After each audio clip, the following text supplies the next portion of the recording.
Mieri 8 kuma Arigitani metikira kunina mugomo na magicokereria mihango ya wira thibitari-ini cia muingi riu ni marutite mukaana wa gucokereria mirurungano-ini kuona maundu maria matumite maige miro thi matire marahingio.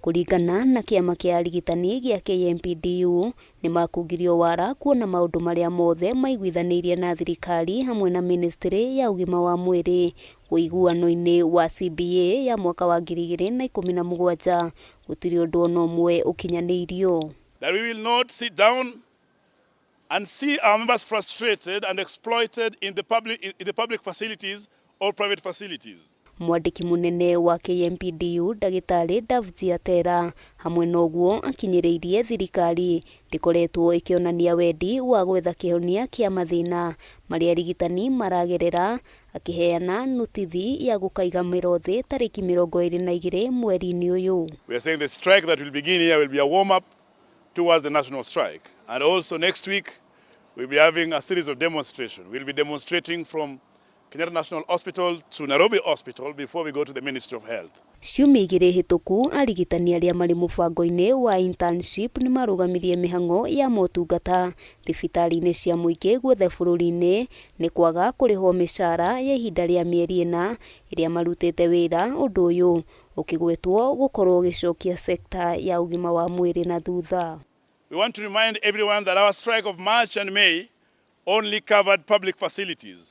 But this time round, now that exploitation is not only limited to the public facilities, we are going to start with Nairobi Hospital. Turio ici cia mateta ma Arigitani kiama gia KMPDU oho ni kirutite mukaana wa kurugamia mihango yothe ya urigitani mathibitari-ini mothe kaunti-ini ya Machakos kiumia giukite angikorwo thirikari ya kaunti ndigutia watho wa igoti amu mugomo wa Arigitani kaunti-ini ino ni mugitire kiwatho. Davji ugite thirikari ya kaunti ya Machakos niregete kuhingia uiguano wayo na Arigitani na unaria anini matigarite magitungatira muingi ni magatiganiria wira kiumia giukite. It is the county government of Machakos on strike.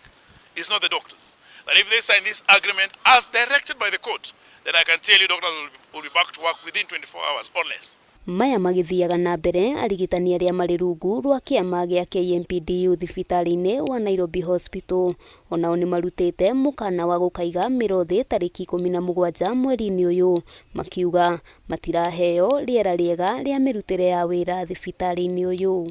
The other aspect is that they do not want to release monies for the doctors if they're going back to work. KMPDU ikinyiriirie gutiri hindi igwitikira amemba ao makorwo makihatiririo na njira itagiriire kuria ningi mathingatite bodi ya thibitari uyu ikorwo ikirugamio wira. We have realized that while the doctors in the public sectors are suffering, our colleagues in private facilities, Nairobi Hospital included, are suffering twice. Handu-ini ha Kameme TV ritwa riakwa ni Wambui wa Njuguna.